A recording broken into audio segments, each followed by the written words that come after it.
श्री राधे कृष्णा। दोस्तों, मैं रविशंकर राय आज आपसे श्रीमद् भगवत गीता अध्याय 10 श्लोक नंबर 1।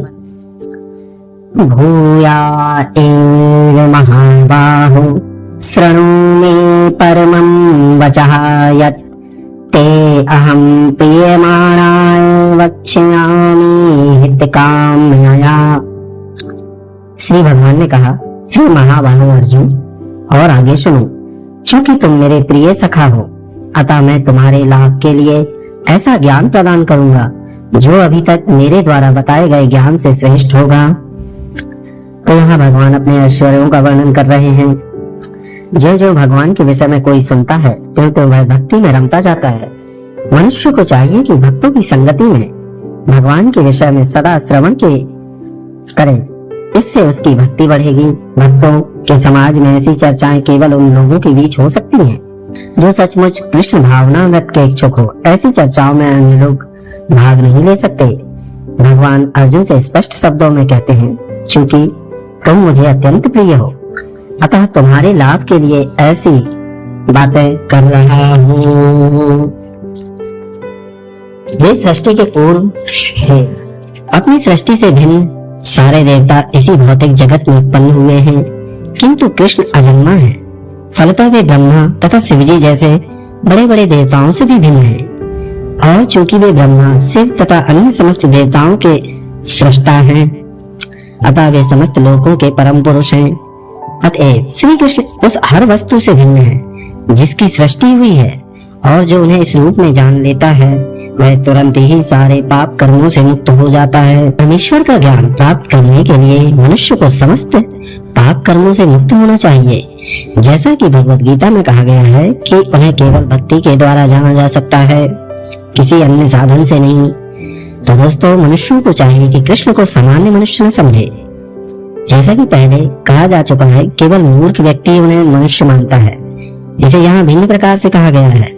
जो व्यक्ति मूर्ख नहीं है, जो भगवान के स्वरूप को ठीक से समझ सकता है, वह समस्त पाप कर्मों से मुक्त है। यदि कृष्ण देवकी पुत्र रूप में विख्यात है, तो फिर वे अजन्मा कैसे हो सकते हैं? इसकी व्याख्या श्रीमद् भागवत में भी कही गई है। जब वे देवकी के तथा वसुदेव के समक्ष प्रकट हुए तो वे सामान्य शिशु की तरह नहीं जन्मे। वे अपने आदि रूप में प्रकट हुए और फिर एक सामान्य शिशु में परिणत हो गए। कृष्ण की अध्यक्षता में जो भी कर्म किया जाता है वह दिव्य है। वह शुभ या अशुभ फलों से दूषित नहीं होता। इस जगत में शुभ या अशुभ वस्तुओं का बहुत कुछ मनोधर्म है, क्योंकि इस भौतिक जगत में कुछ भी अशुभ नहीं है। प्रत्येक वस्तु अशुभ है, क्योंकि प्रकृति स्वयं ही अशुभ है।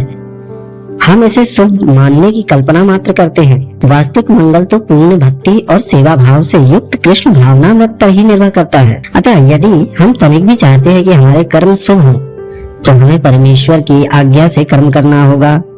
ऐसी आज्ञा श्रीमद् भागवत तथा श्रीमद् भगवत गीता जैसे शास्त्रों से प्रामाणिक गुरु से प्राप्त की जा सकती है। चूंकि गुरु भगवान का प्रतिनिधि होता है, अतः उसकी आज्ञा प्रत्यक्षता परमेश्वर की आज्ञा होती है। गुरु, साधु तथा शास्त्र एक ही प्रकार से आज्ञा देते हैं। इन तीनों स्रोतों में से कोई विरोध नहीं करता। इस प्रकार से किए गए सारे कार्य जो है इस जगत के शुभाशुभ कर्म फलों से मुक्त होते हैं। कर्म संपन्न करते हुए भक्त की दिव्य मनोवृत्ति वैराग्य की होती है, जिसे संन्यास कहते हैं। जैसा कि भगवत गीता के 6 अध्याय के प्रथम श्लोक में कहा गया है कि जो भगवान का आदेश मानकर कोई कर्तव्य करता है और जो अपने कर्म फलों की शरण ग्रहण नहीं करता, अनाश्रिता कर्म फलम, वही असली सन्यासी है जो भगवान के निर्देशानुसार कर्म करता है। वास्तव में सन्यासी तथा योगी वही है। केवल सन्यासी या छद्म योगी के वेश में रहने वाला व्यक्ति नहीं। तो दोस्तों, अगर ये वीडियो आपको पसंद आया हो तो प्लीज मेरे चैनल को लाइक एवं सब्सक्राइब कीजिए। फिर मिलेंगे नेक्स्ट वीडियो में। तब तक के लिए जय श्री कृष्णा, जय श्री कृष्णा, जय श्री कृष्णा, कृष्णा कृष्णा। तक के लिए जय श्री कृष्णा, श्री कृष्णा। वीडियो में तब तक के लिए जय श्री कृष्णा।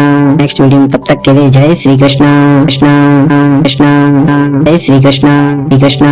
मेरे चैनल को लाइक एवं सब्सक्राइब कीजिए। फिर मिलेंगे नेक्स्ट वीडियो में। तब तक के लिए जय श्री कृष्णा। वही असली सन्यासी है जो भगवान के निर्देशानुसार कर्म करता है। वास्तव में सन्यासी तथा योगी वही है। केवल सन्यासी या छद्म योगी के वेश में रहने वाला व्यक्ति नहीं। तो दोस्तों अगर ये वीडियो आपको पसंद आया हो तो प्लीज मेरे चैनल को लाइक एवं सब्सक्राइब कीजिए। फिर मिलेंगे नेक्स्ट वीडियो में, तब तक के लिए जय श्री कृष्णा।